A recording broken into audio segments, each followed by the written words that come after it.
dia. Bom dia Itapeva, Marília, Piracicaba, Sorocaba e Ribeirão.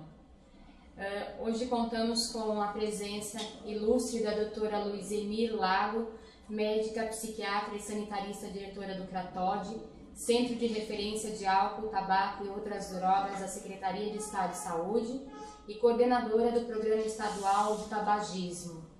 Ela vai abordar o tema Epidemiologia e Tratamento do Tabagismo. Seja bem-vinda, doutora. Ok, bom dia a todos e todas. Eu queria agradecer inicialmente o convite para participar do EducaSUS, até porque eu acho que o SUS é importantíssimo. Que bom que as Santas Casas são do SUS também, né? E prestam serviço a toda a população do estado de São Paulo. Então, bom dia para Itapeva, Marília, Piracicaba, Sorocaba e Ribeirão. Bom dia a todos vocês e também porque vocês estão interessados no trabalho sobre tabagismo. Essa semana vocês vão ter aí uma semana bastante importante com temas com aulas relacionadas a esse tema. Então, acho que nós podemos começar. Eu queria dizer para vocês que o meu trabalho hoje com vocês vai estar dirigido para a prevalência do tabagismo no Brasil e no mundo e as questões do tratamento, né? Então, nós vamos começar, tá? Bom, então, quem que fuma no mundo? Eu acho que a gente tem que estar entendendo que a preocupação com o tabaco não é só do Brasil, não é só de São Paulo. Nós temos no mundo 1,3 bilhões de pessoas fumando, né? Isso é muita gente, sendo que a maioria é de homens. Então nós temos 47% de homens para 12% de mulheres no mundo, sendo que nos países desenvolvidos nós temos 400 milhões de fumantes. De novo, os homens ganham das mulheres, com uma prevalência de 42% de homens e 24% de mulheres. E nos países em desenvolvimento, quantas pessoas fumam? 900 milhões de fumantes. Olha como nós ganhamos de muitos, né, países, sendo 48% de homens e 7% de mulheres. E vamos então focar mais ainda no Brasil, onde nós temos uma estimativa feita pelo Instituto Nacional do Câncer de 25 milhões de fumantes, sendo 22% homens e 16% mulheres. Então vocês estão vendo que a maioria das pessoas é composta pelos fumantes do sexo masculino. Então, eu falei do INCA, que é o Instituto Nacional do Câncer, e é importante que a gente trabalhe com a questão de como fazer para cuidar dentro do Sistema Único de Saúde dessas pessoas, né? Hoje nós já temos o INCA, que é o Instituto Nacional do Câncer, o Brasil inteiro, nós temos já capacitação dos profissionais para a questão do tratamento do tabagismo, porque nós vimos que o INCA fazia todo um trabalho de prevenção, só que não conseguia atingir as necessidades de tratamento. Então, o Estado de São Paulo, de 2005 para cá, tem investido muito na capacitação dos profissionais para tratarem do tabagismo dentro do Sistema Único de Saúde. Então, nós vamos ver qual é o consenso para abordagem e tratamento do fumante que temos no SUS. Quais são as bases? Quais são desses métodos para a cessação do tabagismo? Nós temos dois tipos. Um são os métodos que nós temos evidências científicas comprovadas sobre a sua eficácia e métodos também que ainda não têm uma evidência científica comprovada da sua eficácia na cessação do tabagismo. Quais são aqueles que têm a sua eficácia comprovada, né? Nós temos abordagem cognitivo-comportamental e é importante a gente entender inicialmente que para o tratamento do tabagismo nós necessitamos de uma equipe multidisciplinar. Nós médicos somos excelentes prescritores, nós sabemos fazer diagnósticos, mas nós sozinhos não vamos dar conta de tratar do tabagismo. Então é muito importante que nós tenhamos uma equipe multidisciplinar conosco neste trabalho. Então, a abordagem cognitivo-comportamental, em geral, é feito por psicólogos ou outros técnicos que estejam na equipe. Não quero dizer que o médico não possa aprender essas técnicas, mas o médico em geral, ele deve compor a equipe com seu saber, estar junto com essa equipe quando for trabalhar sobre o tabagismo. E nós temos o apoio medicamentoso, isso só médico pode trabalhar com esta questão. E nós temos aí a reposição da nicotina por meio das gomas e dos adesivos e também da bupropiona. Eu queria chamar a atenção de vocês que, como nós temos pouco tempo de trabalho, eu só vou enfocar o que nós temos disponível no Sistema Único de Saúde hoje, que já está padronizado e que os locais que recebem os medicamentos têm acesso. Então, não vou, nesse momento aqui, trabalhar com a questão de outras medicações. Depois da minha apresentação, a gente pode falar sobre isso. E, além da reposição de nicotina, nós temos também a bupropiona, que é um antidepressivo, que viu-se que era importante fator de continuação do tabaco. Ele tirava a vontade das pessoas que fumavam quando estavam se tratando com ele. Bom, vamos ver quais são as situações que nós introduzimos o atendimento, o apoio medicamentoso. Primeiro a gente precisa fazer uma continha, né? A gente precisa lembrar que cada cigarro de nicotina contém 1 grama, cada cigarro. Um maço então tem 20 cigarros, as pessoas fumam 20 gramas de nicotina por dia. Então vamos olhar agora quem é que é o elegível para esse tratamento. Pacientes que fumam 20 cigarros ou mais por dia, ou então pacientes que fumam o primeiro cigarro até 30 minutos depois que eles acordam, né? E no mínimo eles fumam 10 cigarros por dia. São os pacientes mais elegíveis para o tratamento. Ou então, existe uma escala, nós aplicamos um teste de Fagerström, que isso é fundamental, é mandatório que a gente aplique esse teste nos pacientes do tabagismo, para que a gente verifique qual é a dependência física deste paciente. O Fagerström é um psicólogo, mas ele desenvolveu uma escala muito importante para que nós utilizemos. Então, se nesta escala, neste teste, foi igual a maior do que 5, ele é uma das pessoas também elegíveis para o tratamento, né? Ou então, aqueles pacientes que já tentaram parar com psicoterapia e não conseguiram. Por quê? Porque a abstinência do cigarro, às vezes, ela é muito dolorosa para as pessoas e isso dificulta, né? Além de não haver contraindicações clínicas. Então, esses são os pacientes elegíveis para o tratamento medicamentoso. Vamos ver, então, nesses tratamentos, quais são eles que nós temos disponíveis na rede do Sistema Único. Nós temos vários tratamentos. Eu vou aqui só me prender ao tratamento do SUS. Nós temos o adesivo transdérmico, nós temos a goma de mascar e nós temos o antidepressivo bupropiona. Esses são padronizados. Os adesivos, nas suas formas de 7 mg, 14 mg e 21 mg. A bupropiona é um comprimido que cada comprimido tem 150 mg da substância básica, tá? Lembrar que a nortriptilina, que é um antidepressivo, também ele é um medicamento considerado de segunda linha e já existe na rede, independente do tratamento do tabagismo, tá? Quais são os locais que nós vamos utilizar estes adesivos? Isso é muito importante, porque muitas vezes as pessoas, como essa medicação é uma medicação que até está disponível para comprar em farmácia, e as pessoas compram independente da prescrição médica, quando vem para nós, é importante que a equipe, os enfermeiros, saibam bastante orientar as pessoas sobre os locais de colocar o adesivo, porque é onde ele vai ter maior absorção.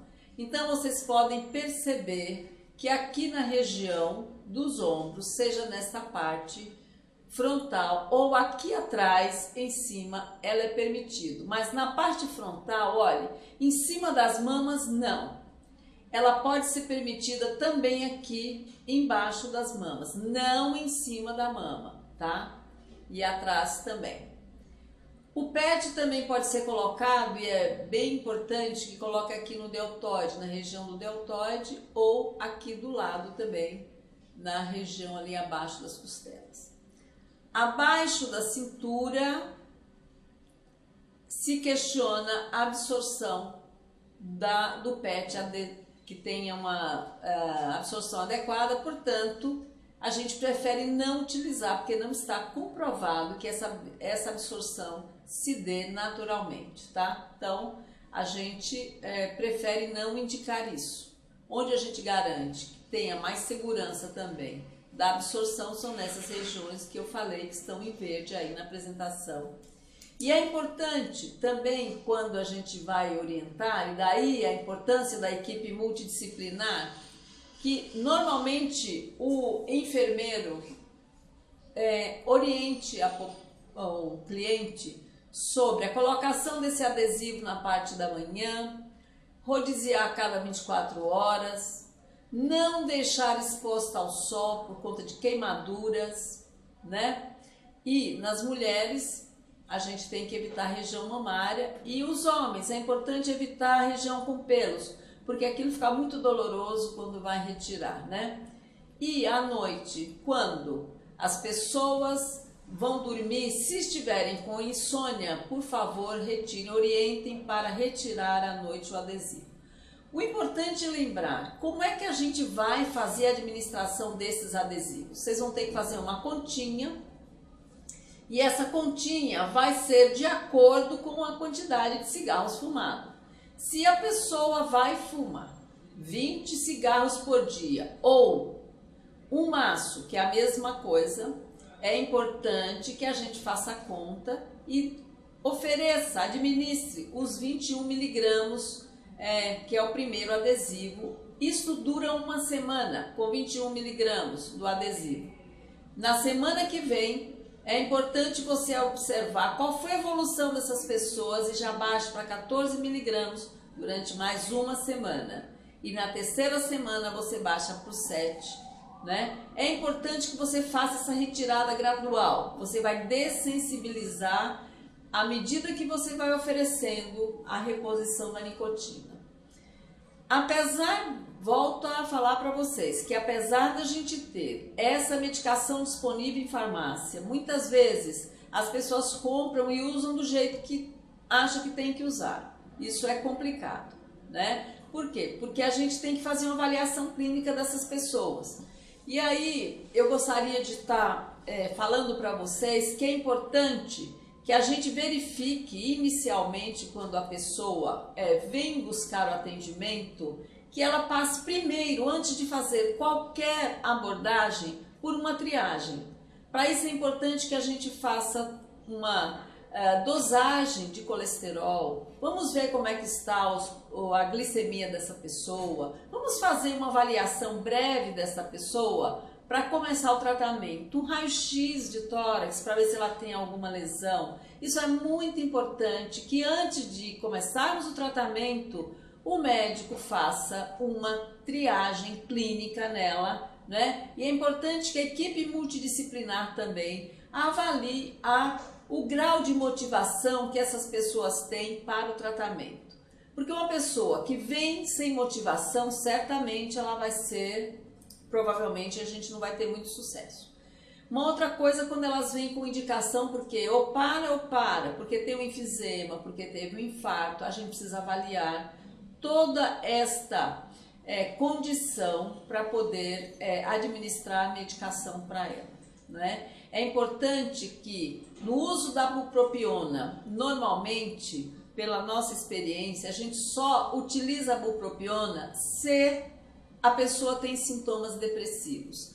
Caso ela não tenha, é importante que você tente fazer a reposição da nicotina e as orientações com a equipe para a terapia cognitivo-comportamental. Isso ajuda muito e diminui a quantidade de medicamento que a gente vai usar, né? Então, é importante também que no uso da bupropiona ou nos PETs, a gente veja se as pessoas têm algum problema psiquiátrico, porque os fumantes, em geral, que têm muita dificuldade de parar, eles têm qualquer comorbidade psiquiátrica, seja ela psiquiátrica desde ansiedade, depressão, até quadros psicóticos. E daí é importante que a gente encaminhe para uma avaliação do psiquiatra. Se houver a disponibilidade desse profissional na equipe, é bom que ele ajude, porque é muito comum quadros, né, de comorbidade psiquiátrica, como também clínica, com esses pacientes que fazem consumo do tabaco. Eu acho que terminei. Aí vamos abrir para eles perguntarem, porque nós estamos um pouco tempo. Vamos lá, acho que nós podemos abrir para o debate. Gostaria dos comentários de FEOSP, Itapeva, Marília, Piracicaba, Sorocaba e Ribeirão Preto. Podemos começar com Itapeva? Bom dia. Bom dia. Bom dia. Bom dia. Estão me ouvindo? Sim. Estamos. A minha pergunta é a seguinte: qual é o acesso para um tratamento desse num posto? Porque assim, eu desconhecia essa possibilidade de que alguém que tenha esse vício possa buscar esse tipo de tratamento. Então eu queria dizer para você, como é seu nome? Desculpa. Como é seu nome? Daniela. Gabriela. Gabriela, é o seguinte, o SUS já está disponibilizando treinamento para diversos profissionais. Inclusive, eu gostaria de dizer, vocês da Santa Casa, que se vocês tiverem interesse, nós capacitamos vocês também. Mas vocês têm que vir a São Paulo e ficar 2 dias conosco aqui. Por quê? Porque são 2 dias de capacitação. É uma capacitação em serviço e o dia inteiro. Então, se nós formos nos deslocar, é meio complicado.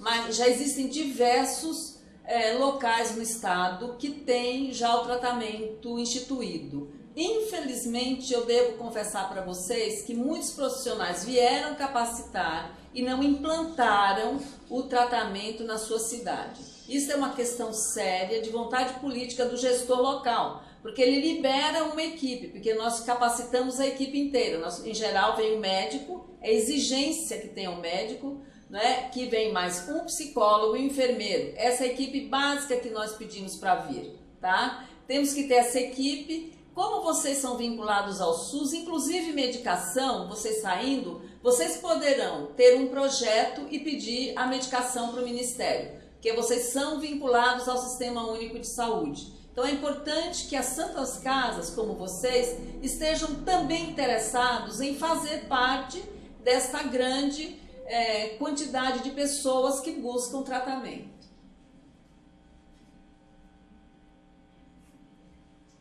Ok. Marília? Bom dia. Bom dia. Meu nome é Silvia, eu sou enfermeira que trabalha aqui na Santa Casa e nossa Santa Casa vai privilegiada porque nós temos um laboratório de tratamento ao tabagismo. Inclusive, nós estamos aqui com a equipe, temos aqui alguns pacientes que fizeram tratamento conosco e pararam de fumar conosco. Parabéns, Silvia. Parabéns para vocês. Obrigada. A nossa dificuldade que nós estamos tendo no momento, doutora, é que nós estamos sem os adesivos, sem a medicação. E isso tem sido um motivo de muita cobrança dos pacientes, porque a gente entende que tem uma dificuldade muito grande no início do tratamento, pelo problema da abstinência. E a gente sabe que, apesar do a gente precisa de 90% é a terapia que nós fazemos. Mas 10% a gente tem que ter um apoio medicamentoso. E a gente está com essa medicação. Então, eu gostaria de perguntar, aproveitar o momento, para perguntar se existe uma previsão desse medicamento já que está sendo estabelecido para a nossa região de Marília. Então, Silvia, na verdade, pelo que eu entendi, vocês já estão atendendo, mas eu não entendi direito, não deu para eu perceber. Vocês já recebiam remédio do SUS? Já, nós recebíamos, Esse ambulatório ele funciona desde janeiro de 2006. Nós tivemos um ano que nós falamos que nós tomamos análise disso, por isso gente tem que ter um médico, nós tivemos um ano que nós temos um médico, e agora de novembro para cá, de 2008, nós reativamos o ambulatório. Então, nós estamos aprendendo. Até 2 meses atrás, nós tínhamos a legislação. Até 2 meses. Então, Silvia, vocês têm mantido contato com a regional aí de Marília? Sim. E o que eles têm falado para você? Porque eles têm que encaminhar para nós, Silvia, qual é a quantidade de medicação que Marília tem, porque o Ministério tem mandado. Eu não estou entendendo isso. Porque assim, tem alguma falha no encaminhamento dessa planilha. Porque se eles encaminham a planilha, vocês irão receber normal. Eu não sei o que está acontecendo. Então, eu novamente não sabemos, a gente não tem uma explicação assim, para nós, né? Mas assim, o que nós temos cobrado da Regional de Marília, inclusive alguns pacientes até mandaram e-mail obrigatório solicitando também explicação.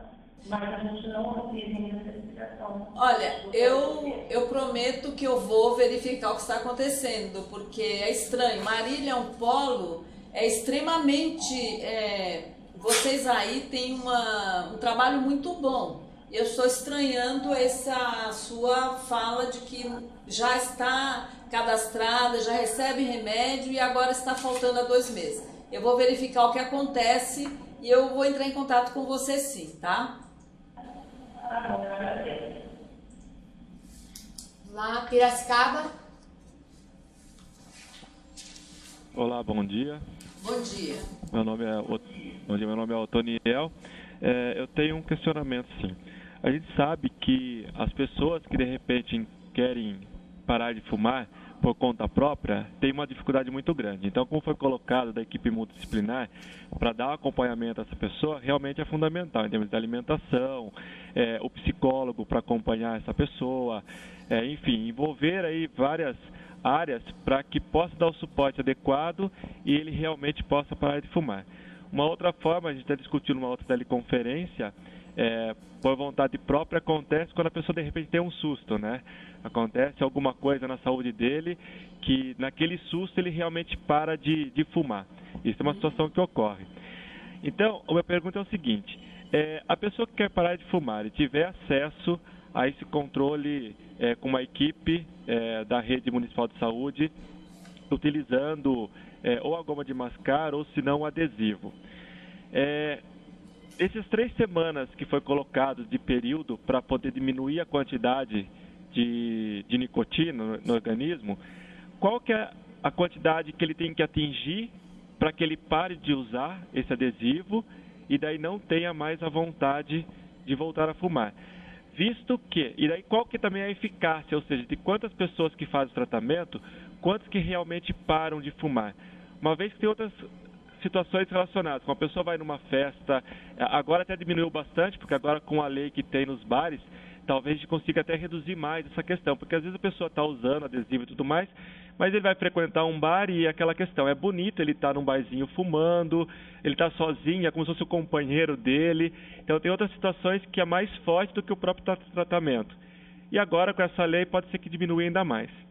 Então fica a pergunta, qual que é a eficácia do tratamento frente a essas outras vestes que tem, que fazem parte para que ele realmente pare de fumar? Otoniel, ótima pergunta, né? Eu queria dizer para você que no Cratódio nós temos conseguido uma eficácia de cerca de 47% de cessação em 1 mês, tá? E para isso é importante que a equipe inteira esteja mobilizada mesmo. Agora, existem casos, como eu falei para vocês, da comorbidade psiquiátrica que demora um pouco mais e nós deixamos esse paciente em manutenção. Nós não terminamos o tratamento em 1 mês, nós terminamos em 1 mês para quem parou de fumar. Daí a gente faz acompanhamento quinzenal, depois mensal, depois bimensal, mesmo para os que pararam de fumar, né, para ver se eles se mantêm em abstinência. Para aqueles que continuam fumando, nós são aqueles pacientes com comorbidade psiquiátrica e nós, então, mantemos e eles voltam para o grupo. Porque, Otoniel, é verdade, paciente psiquiátrico com muita ansiedade, não é que ele é psiquiátrico, às vezes ele nunca foi num psiquiatra, né? E ele só vai ver que tem problema quando nós apontamos isso para eles. Então, esses continuam em atendimento por até um ano conosco, quando então a gente vê, ou se por acaso ele não para de jeito nenhum, a gente encaminha para uma psicoterapia e para isso nós temos um convênio com algumas faculdades, onde a gente encaminha essas pessoas para um atendimento mais demorado fora do Cratode. E ele pode continuar ou retornar no momento que ele desejar. Então, o paciente realmente que tem problemas de ansiedade ou depressão ou psicótico, eles são mais difíceis de parar. Agora, a lei realmente ajudou muito, né, a parar de fumar. Em geral, é dito que a gente tem uma recuperação como todas as drogas. O tradicional são 30% da taxa, mas para nós no Cratode nós temos cerca de 50% de cessação no primeiro mês de parada. Piracicaba. Meu nome é Paulo, de Piracicaba. Eu queria saber se vocês têm experiência com algumas outras abordagens, tipo acupuntura, né, no tratamento coadjuvante aí com o tabagismo. E experiência com outras terapias, tipo psicanálise ou alguma outra coisa semelhante, mas especificamente a acupuntura. Paulo, obrigada. Bom, obrigada a todos vocês que estão participando, é muito bom. Embora a acupuntura não seja uma técnica com evidência científica, aliás, quem tiver experiência precisa começar a publicar trabalho, porque eu acho que as evidências não vieram porque ninguém está publicando trabalho sobre isso. Mas lá no Cratode nós agregamos a acupuntura que uma fisioterapeuta aplica nos nossos pacientes, viu, Paulo? Então a gente está testando para ver. Agora não tem ninguém fazendo só acupuntura, mas nós vamos estudar isso, estamos estudando e achamos que tem que ter, é necessário que a gente comece a pesquisar um pouco mais sobre isso, né? Quanto à psicanálise, claro, a psicodinâmica, ela explica uma série de questões do nosso desenvolvimento, do nosso relacionamento, enfim, ela é o básico na nossa vida, né? Normalmente nós estamos trabalhando com a terapia cognitiva comportamental, mas também temos uma psicóloga que trabalha com a psicanálise e ela, inclusive, essa psicóloga que trabalha com psicanálise, fez um trabalho sobre Jung, muito bom, sobre a percepção do cigarro na vida dessas pessoas. Ela fez um estudo que está sendo muito, se você quiser, entre em contato conosco no Cratode, que nós podemos pedir para a Ivone passar o resumo do trabalho dela. Então, outras pessoas também já fizeram algum trabalho, né? Mas nós, especificamente no Cratode, a gente está vendo que com a terapia cognitivo-comportamental é mais rápido. Por exemplo, ela ajuda que a gente desfaça os links no período de um mês. A psicanálise vai tentar entender essas pessoas que demoram, por que elas demoram, ou aonde é que está mais arraigado a questão do tabaco que não a pessoa não consegue deixar com um mês, né? Então, isso inclusive é tema. Na nossa capacitação a gente fala um pouquinho das dependências e entra um pouquinho em Freud para responder essa sua questão. Mas não é fácil, seja pela nicotina, pelo impacto da nicotina de 7 segundos no cérebro, que dá muito prazer, cortar esse impacto junto com retirar o significado do cigarro na vida da pessoa, não é uma tarefa muito fácil, mas é possível. E segundo a Ivone, a nossa psicóloga, existe vida depois do cigarro. A gente consegue até com um mês fazer as pessoas pararem de fumar. Posso só fazer mais uma pergunta? Doutora, vontade, hoje Paulo. tem bastante informação. Agora é o Otoniel que está falando. Assim, nós temos Otoniel. bastante informação. Nós temos bastante informação via mídia, televisão, propaganda falando do risco do tabagismo, né?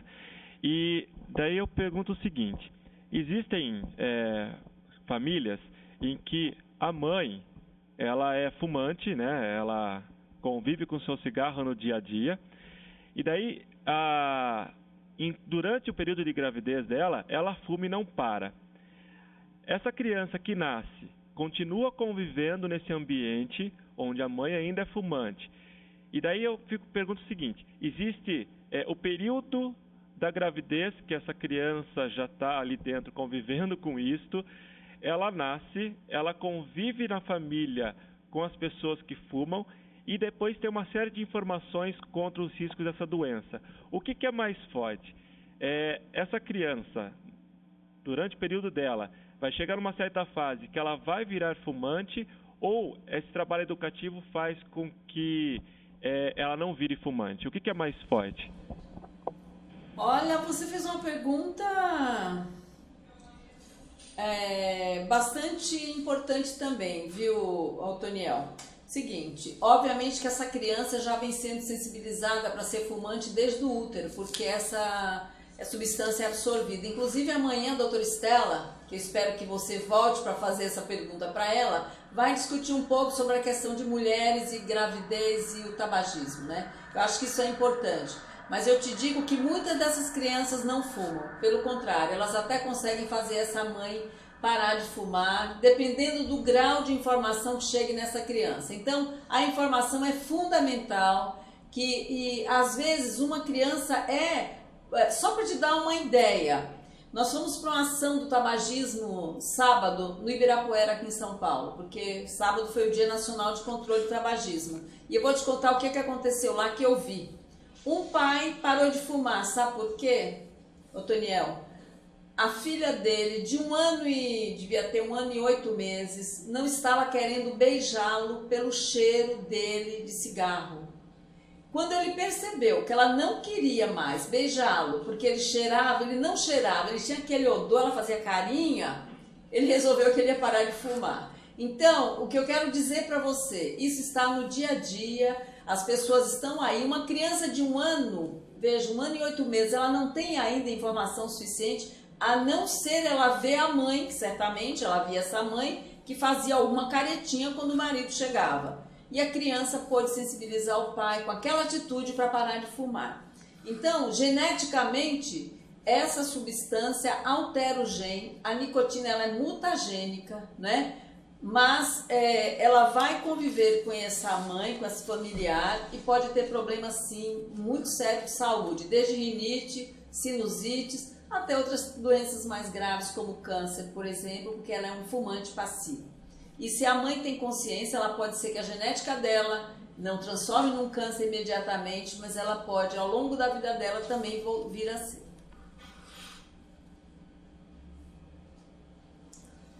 Ok, Sorocaba. Bom dia, doutora Luizemir Lago. Bom dia. A mocinha que está coordenando, eu queria desculpar, no lugar do Sadal, eu não vi o nome. Eu sou a Regina. Coordenadora. Regina. Ah, isso. Ok, obrigado. Mas essa situação do fumo vem de longa data, né? Sim, Estados doutor. Unidos aí que iniciou. Como é o nome dele? Estados Como é seu Unidos, nome, aí, doutor? grande número de- Aristides. Doutor, Camargo, sou coordenador. o seu nome? Oi. Aristides Camargo. Doutor Aristides Camargo, tá bom. Eu sou coordenador aqui do programa, como os outros também o são. O Olha, Toniel, maravilha. né, João Paulo e outros. Bom, então, os Estados Unidos tiveram grandes problemas com o fumo lá, né? Sim. Tabagismo, a ponto de processos e mais processos. A lei antifumo veio em boa hora, porque tem nos ajudado também a um tipo de trabalho diferente. Aqui na Santa Casa, nós estamos implementando esse trabalho. Eu gostaria que a Fátima, lá do FEOSC, pudesse encaminhar para nós, via e-mail, todas as condições necessárias, documentos necessários, para que nós possamos fazer parte, junto ao SUS, como a senhora muito bem explicou, e então iniciar um trabalho antitabágico no sentido medicamentoso. Nós não temos ainda esse trabalho, nós não fazemos o tratamento medicamentoso aqui nos pacientes. Estamos iniciando, queremos iniciar um grupo. Aqui na cidade há diversos grupos, um deles é como deixar de fumar em 5 dias, feito por uma escola chamada Objetivo, mais o Cruzeiro do Sul e outras entidades, em que todo ano eles fazem esse trabalho. Há algumas perguntas também que gostaríamos de fazer, aqui parte da enfermeira obstetriz, em que ela pergunta se é possível nós medicarmos as pacientes gestantes com a bupropiona e outros, visto que grande é o número de gestantes que fumam. Então pode ser dado medicamento, a bupropiona e outros medicamentos, como nicotina, norepinefrina, para a gestante. Esses são os assuntos que eu tenho aqui de Sorocaba. Eu não tenho muito assunto porque eu não tenho na Santa Casa, aqui de Sorocaba, esse trabalho. Estamos iniciando esse trabalho. Mas estou pedindo, então, as informações necessárias. Agora, a pergunta da obstetrícia é essa, justamente. Pode a gestante tomar esses medicamentos? Obrigado, doutora. Doutora Aristides, bom dia, que bom que o senhor está aí tão interessado. Eu fico muito feliz. É claro que a gestante pode ser medicada com cuidados. Amanhã a doutora Estela vai falar sobre isso. Estou com receio de invadir o terreno dela. Então eu preferia que amanhã, se o senhor não se incomodar, embora eu possa dizer que sim, mas com cuidado, a doutora Estela vai entrar em outros detalhes com vocês, porque o tema dela vai ser mulheres, gestantes e o tabagismo. Amanhã ela vai estar falando exatamente, respondendo a sua questão. Tá certo? Agora, outra coisa que eu gostaria de colocar, doutora Aristides, é que nós aqui em São Paulo, dentro do Sistema Único de Saúde, nós temos aquele curso de capacitação. Então, talvez fosse importante que vocês se inscrevessem para a próxima capacitação que nós vamos ter agora, mais 2 ainda esse ano, né, Edna? Que vocês pudessem se inscrever para isso, para fazer o seu projeto e aí passarem a receber remédio dentro do Ministério, porque se é para atender paciente do SUS, vocês têm direito à medicação, né? Vocês não podem tratar fora do Sistema Único, mas uma vez que vocês têm um convênio com o SUS e tratem paciente do SUS, vocês podem sim se capacitar e prescrever medicamento para os pacientes do Sistema Único, tá?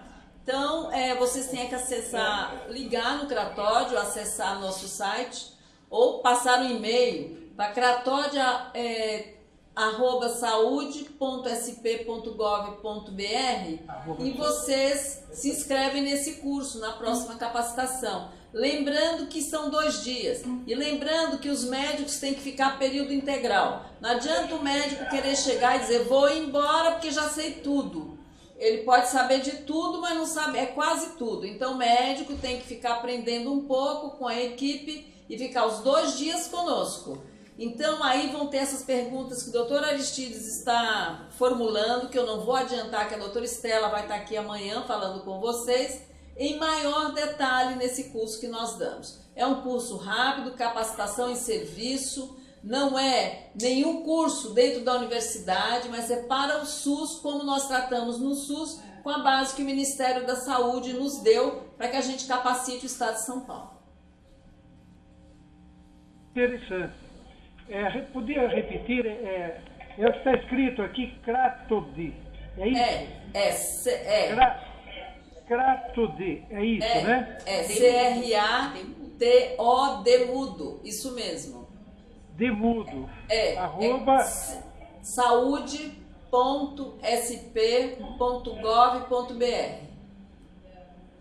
Perfeito. Tá? Ótimo, nós vamos fazer a inscrição e as pessoas, os profissionais, quais são? Os médicos, enfermeiros? Um médico, pelo menos um médico, um enfermeiro e um psicólogo. No mínimo nós sempre capacitamos 3 pessoas, tá?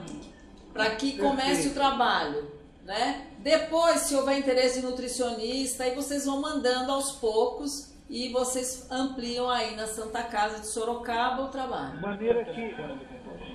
De maneira que precisa ter pelo menos esse curso de capacitação para começar a receber os medicamentos, é isso? Né? Uma vez que vocês façam curso de capacitação, vocês podem se inscrever no CNES do Ministério dizendo que vocês tratam do tabagismo, não é? Porque senão o Ministério não vai mandar remédio. E façam um projetinho dizendo, vou querer tratar tantos pacientes, começar com um grupo de 10, de 15, e aí vocês vão entrando na roda do SUS, tá? Perfeito. Tem o telefone por lá, doutora? Tem, 11... Telefone? 11 3329 3329 4467. 4467. Isso. Falar com a Edna, ou com a Miriam, ou com a Cíntia. Ou Cíntia. Ou com a Cíntia. Isso. Ou Cíntia. Isso. Ok. Olha, muito obrigado. É palestra importante para nós, visto os grandes males que o fumo produz, né? Então nós vamos procurar nos capacitar e para atendermos aqui o tabagismo como especialidade dentro da pneumologia ou dentro de alguma outra especialidade que queira, ou então isoladamente. Perfeito. E eu agradeço, senhora, boa vontade da senhora ter vindo aí. Imagina, doutora Aristides, eu fico feliz de ver pessoas como o senhor engajados. É importante que a gente conte com esses médicos como o senhor é um exemplo. Maravilha. Obrigado. Todos nós aqui agradecemos aqui. Tá? Um abraço e todo mundo está agradecendo aqui.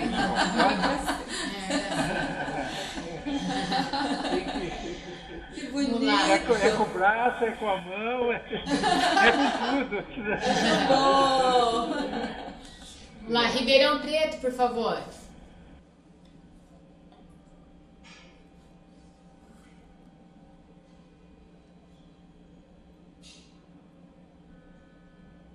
Ribeirão, nós não estamos escutando.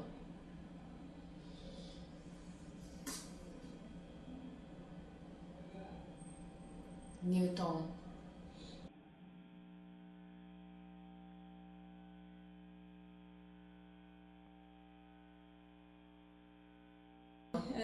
Doutor, por favor, aperta o mic off do controle, por favor.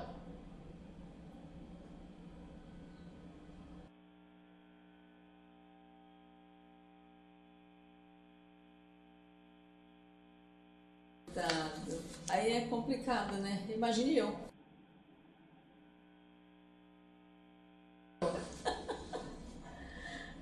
Vamos passar, enquanto o Ribeirão resolve, para a FEOSP, por favor. Depois dessa.